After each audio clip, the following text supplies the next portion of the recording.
Hello, welcome back to the Cheltenham Countdown YouTube channel, and it's finally back. Racing at Cheltenham is just around the corner now for Friday and Saturday showcase meeting. We're at the first point of the season where the races at Cheltenham have begun. We've obviously had Chepstow in the last few weeks and Fosslas, of course, but now the big racing returns. It's Cheltenham, it's the showcase meeting. This is your preview and my tips for the weekend. So there are 2 days of racing back at Cheltenham for the showcase meeting, and the first race I'm going to take a look at is the 2 mile Novices Chase on Friday at 1:50, where Pat Duru for Gavin Cromwell is the market leader. She Could Be Anything is there for Sean Bowen and Gordon Elliott.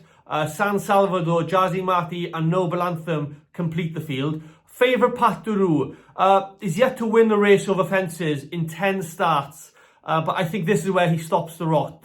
He comes into the race as the highest rated and obviously carries the lesser weight for Keith Donoghue. Pat Duru ran at the festival back in March, third in the Grand Annual, and on that piece of form, he should really stop his losing streak here, I think. That piece of form in the Grand Annual is not too bad, finished behind Unexpected Party for the Skeltons and Liberty Hunter. She Could Be Anything is no mug though. She'll definitely be in the mix, as will Jazzy Marty, who is the next festival winner as well. I wouldn't put any of you back in either of them, but I just feel these two horses will need further than 2 miles.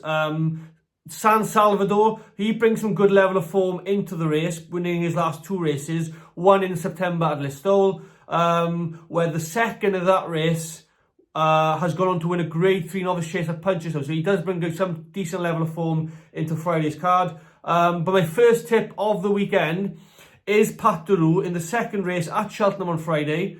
And I've backed him in a double with another horse later on the card. So stay tuned. You'll find out who my double, the second part of the bet with Pat Duru, is later on Friday. Next race is at 2:25 on Friday at Cheltenham, the Handicap Chase over 2 miles. Before declarations were declared yesterday or the day before, I already backed Matata in this race at 9-2. Now he's a general 9-4 price, and he will be my strongest bet of the weekend, of the day's racing, I should say, at Cheltenham. He'll go from out in front, Matata will, set the fractions and surely be able to see them off up the hill towards the finish. He finished 4th in the Arkle behind the 3 Grade 1 winners from Ireland, which included Gaelic Warrior, Founder 50 and Ilette Etombe. That strong piece of form heading back into this season. Coming off 147, he should easily see off his rivals to start his campaign here, I think. I do think he's the more classy individual in this race. If I was to mention another horse in this race, it would probably be Triple Trade for Joe Tizard. Harry Cobden rides him. Off 135, he's gone up £6 from finishing second in this race 12 months ago, and then went on and won at the November meeting. So I think he's a decent each way price. I think he's roughly about 7-1, maybe 15-2 currently. But I will stick with the favourite Matata, who I did back at 9-2 earlier in the week. I think he's the more classy horse, like I said, and has now been destroyed in the betting. He's now a general 9-4 market leader. Would I back him now at that price? Probably not, but the fact I did back him earlier in the week at 92 is of good interest to me. I'll mention the 3 o'clock Grade 2 Sky Bet Novices Hurdle next, where Gail Marler is odds on now for trainer Adrian Keatley. It's not a race I'm going to be having a bet in personally, but I'll still be intrigued to see the winner, see the race. I do think there are some nice novices in the contest, such as Brave Knight for Paul Nichols and the Owners Group, and Valgrand for the Skeltons. Any of these 3 could end up winning the race, I feel. So I'd rather watch the action unfold and take something away from the race for their next contest or the next race of the season for these 3 horses. Wherever they go next, I'll still be intrigued and interested to find out where the trainers and owners pitch them, because I do feel all of these 3 horses could be progressive throughout the season. Now, as mentioned earlier, I backed Pat Duru in my first bet in the second race on Friday at Cheltenham in a double with a horse elsewhere on Friday's card at Cheltenham. It comes in the 2.5 mile Novices Hurdle at 4:10, the second part of my bet, and it's the favourite Manella Sixo, who is the second part of my double. He has had the benefit of a run this season where he demolished a field at Fairyhouse. He jumped right on occasions, so going left-handed at Cheltenham may be a problem on Friday, but I think he's got enough speed and stamina to last and cope with the undulations of Cheltenham. especially after he's won a point-to-point over 3 miles. He does have good stamina in his pedigree. Potter's Charm, second in the market, looks to be a useful type. I think he'll want the ground to be a bit softer on the day, personally. He's that type of horse, I think, that will develop with age and in years to come, and become that sort of 3 mile chaser in the making that the Twist and Davis team really like. On Saturday, there are 2 bets I've done at Cheltenham. The first is in the opening race of the day, an each-way selection at 11-1, who is Bob Ricard for John Joe O'Neill. He's 2 from 2 over fences, this horse, and off 1-2-4. I think the £9 he's gone up by will be fine. He won with a bit in hand at Worcester in June, I thought, on his last chase start. There are familiar horses in this race though, but I think Bob Ricard could be well handicapped, and he's my only each-way selection of the weekend. So I am going sort of all in on some of these selections, these bets, but Bob Ricard will be an each-way tip for 4 places. My only each-way tip of the meeting. The final bet for me at the showcase meeting at Cheltenham is another win bet, and it's going to be Broadway Boy, who does like it around Cheltenham. He runs in the 220 on Saturday, over 3 miles, 1 furlong.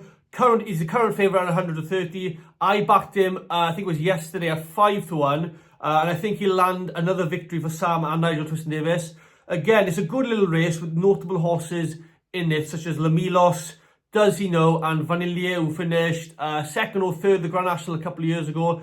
They're all running in this race, so I do think it's a nice little handicap on Saturday. Before I go, I just want to say how grateful and appreciative I have been and still am for all you guys' support on my channel and to me personally. It's been incredible for me to begin this podcast and develop it in the last year. Effectively, this is my 2nd season on the channel. I'm really loving it more than ever. Thank you to all the comments, the likes, the subscribers, and the followers on Twitter and Instagram. You've all been very kind and very welcoming to me. I will endeavour and continue to try and keep on giving you as much content that's from me personally. I'll try and bring some new content and some new features on the channel as best as I can throughout the whole season.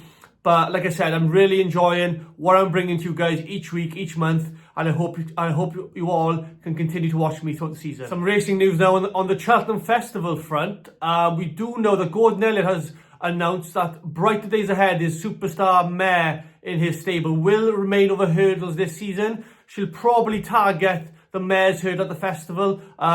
She's a Grade 1 winner, of course. She won an entry at the back end of last season. She came second at the Cheltenham Festival back in March behind Golden Ace. She'll be targeting the mares hurdle this term. And also we know that Irish Point unfortunately has had a setback and will be out for the rest of the season. So I don't think, we won't be seeing Irish Point from Gordon Elliott's yard at all this season. Just regarding the Cheltenham Festival, if any of you are interested and I get enough sort of response and reaction to this particular video, this personal video, then I will make sure I create another video, especially for you guys on the channel, on the subscribers on my YouTube channel, that you get to see an anti-post special video for the Cheltenham Festival as soon as I can, before November, before my first official anti-post selection is announced. I'll have an anti-post special video regarding all things Cheltenham Festival. So if I get enough response and reaction to this video, I will make sure and do my best to create a special, unique anti-post video for the Cheltenham Festival next March. And that's everything for the first episode, for the preview and my tips for the first meeting back at Cheltenham this season. The showcase meeting, of course, with all of my tips announced and the previews discussed.